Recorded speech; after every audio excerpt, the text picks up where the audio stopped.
1857 में honey bee पर एक एक्सपेरिमेंट किया जा रहा था। इस एक्सपेरिमेंट के दौरान एक छोटी गलती की वजह से बहुत बड़ी गड़बड़ हो गई।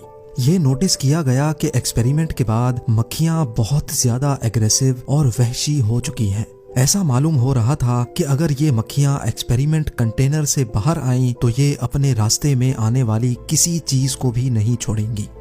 और इसी दौरान वही हुआ जिसका सबको डर था। ये वाकया ब्राजील के शहर रियो क्लारो की एक लेबोरेटरी में पेश आया था, जब डॉक्टर वारविक मधुमक्खियों पर एक एक्सपेरिमेंट कर रहे थे। क्योंकि यूरोपियन मक्खियों की शहद प्रोडक्शन बहुत कम हुआ करती थी, इसी वजह से डॉक्टर वारविक इन मक्खियों का डीएनए चेंज करना चाहते थे ताकि ये मक्खियां भी ज्यादा से ज्यादा शहद बना सकें। डीएनए में तब्दीली के लिए साउथ अफ्रीका से मधुमक्खियां मंगाई गईं, जिनको यूरोपियन मक्खियों के साथ मेट करवाया गया। ये एक्सपेरिमेंट एक लेबोरेटरी में किया जा रहा था, जहां एक कंटेनर में मक्खियों ने छत्ते बनाए हुए थे। एक्सपेरिमेंट पूरी तरह से कामयाब हो चुका था और मक्खियों की इस नई नस्ल को अफ्रीकनाइज्ड बी का नाम दे दिया गया। हर चीज बिल्कुल इसी तरह हो रही थी जैसा प्लान किया गया था। लेकिन फिर अचानक डॉक्टर वारविक के होश ये देखकर खता हो गए कि ये मक्खियां जरूरत से ज्यादा एग्रेसिव हो रही हैं। उनका ये अजीब बिहेवियर देखकर खौफ महसूस हो रहा था और तभी डॉक्टर ने फैसला किया कि वो इन अफ्रीकनाइज्ड मक्खियों को कंटेनर से बाहर नहीं निकालेंगे। लेकिन फिर वही हुआ जो नहीं होना चाहिए था। लैब वर्कर की गलती की वजह से मक्खियों का एक बहुत बड़ा झुंड कंटेनर से बाहर निकलने में कामयाब हो गया। मक्खियों की ये नई नस्ल कितनी ज्यादा खतरनाक थी, ये उनके बाहर निकलने के बाद ही मालूम पड़ा, क्योंकि निकलते साथ ही मक्खियां लोगों पर हमला आवर हो गईं। इन मक्खियों को काबू करना अब किसी के बस की बात नहीं थी। उन्होंने अपने नए घर बना लिए और बहुत तेजी से बढ़ती चली गईं। ब्राजील से बढ़ती बढ़ती अब ये मक्खियां अमेरिका में भी भारी मिकदार में फैल चुकी हैं, जो कि अभी तक 1000 से भी ज्यादा इंसानों को मौत की नींद सुला चुकी हैं। और इसी वजह से ही ये अफ्रीकनाइज्ड मक्खियां किलर बीज के नाम से भी पहचानी जाती हैं। देखने में ये ज्यादा काली होती हैं और दूसरी मधुमक्खियों के मुकाबले में काफी ज्यादा खतरनाक भी। 500 मीटर दूर से भी ये अपने छत्ते की तरफ बढ़ने वाले पर टूट पड़ती हैं। और अगर इन्होंने किसी इंसान या जानवर पर हमला करने की ठान ली तो हैरत अंगेज तौर पे उसका आधे किलोमीटर दूर तक भी पीछा करती रहती हैं। लेकिन दूसरी मधुमक्खियों की तरह ये अफ्रीकनाइज्ड मक्खियां भी इंसान को काटने के फौरन बाद ही मर जाती हैं। इन मक्खियों का डंग इंसान के लिए कितना डेंजरस होता है, आखिर डंग मारने के बाद ये खुद ही मर क्यों जाती हैं, ये जानने के लिए जरूरी है कि पहले हम ये जानें कि मक्खियां आखिर हमला करती ही क्यों हैं।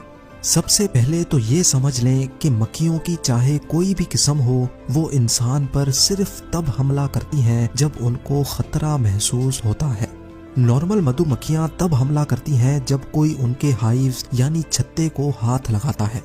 लेकिन अफ्रीकनाइज्ड मक्खियां क्योंकि जरूरत से ज्यादा एग्रेसिव होती हैं, इसी वजह से वो दूर से ही अपने छत्ते की तरफ बढ़ने वाले इंसान पर हमला कर लेती हैं, फिर बेशक कोई किसी और मकसद से ही क्यों ना गुजर रहा हो। जब ये मक्खियां फूलों से पोलन इकट्ठा कर रही होती हैं, तब ये किसी को कोई नुकसान नहीं पहुंचाती। लेकिन अगर इसी दौरान कोई इनके ऊपर पांव रख ले या इनके काम में रुकावट डाले तो फिर इनको गुस्सा आ जाता है और वो डंग मारे बगैर चैन से नहीं बैठती। लेकिन इनको इस बात का बिल्कुल भी अंदाजा नहीं होता कि डंग मारने के बाद ये खुद जिंदा नहीं बचेंगी।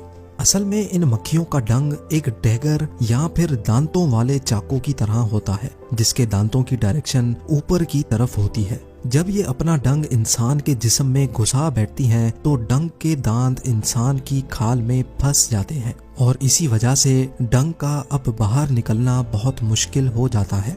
मक्खी जब अपने डंग को बाहर निकालने के लिए जोर लगाती है तो वो डंग इंसान की खाल से बाहर निकलने के बजाय मक्खी के जिस्म से ही उखड़ जाता है। ना सिर्फ डंग बल्कि मक्खी के मसल्स, नर्व्स और उनके डाइजेस्टिव सिस्टम के कई हिस्से भी डंग के साथ ही अलग हो जाते हैं, जिसकी वजह से मक्खी का मौके पर ही मरना तय हो जाता है। वो लोग बहुत खुश नसीब होते हैं जिनको सिर्फ एक मक्खी ने डंग मारा हो, क्योंकि ये मक्खियां हमेशा झुंड बनाकर ही हमला करती हैं।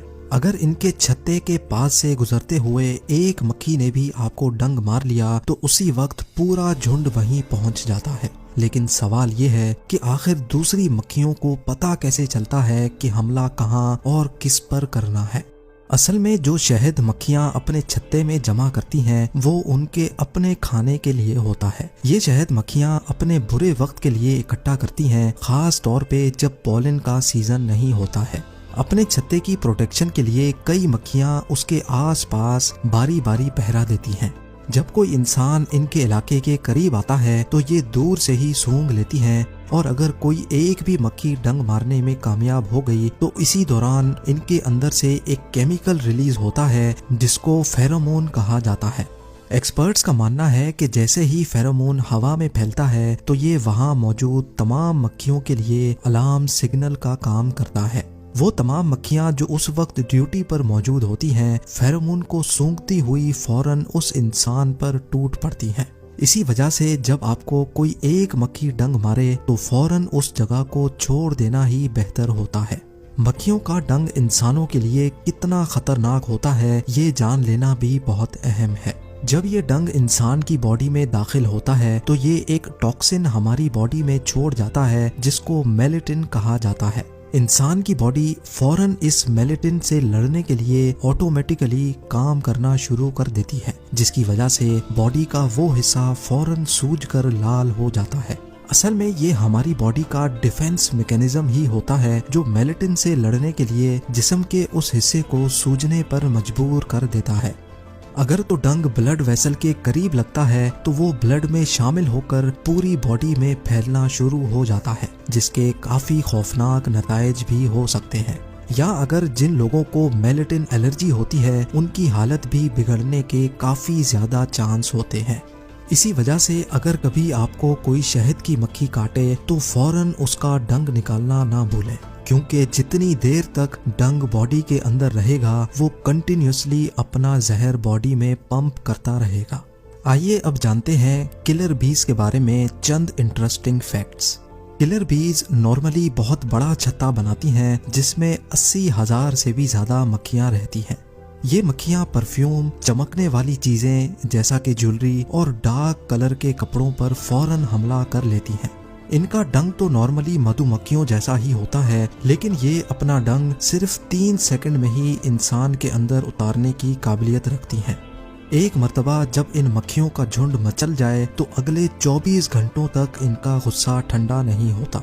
किलर बीज के हमले की सूरत में इनसे जान छुड़ाने के लिए कम से कम 1 किलोमीटर दूर तक भागना जरूरी होता है। पानी के अंदर छुप जाने पर भी ये मक्खियां पानी के बाहर अपने शिकार का इंतजार करती रहती हैं।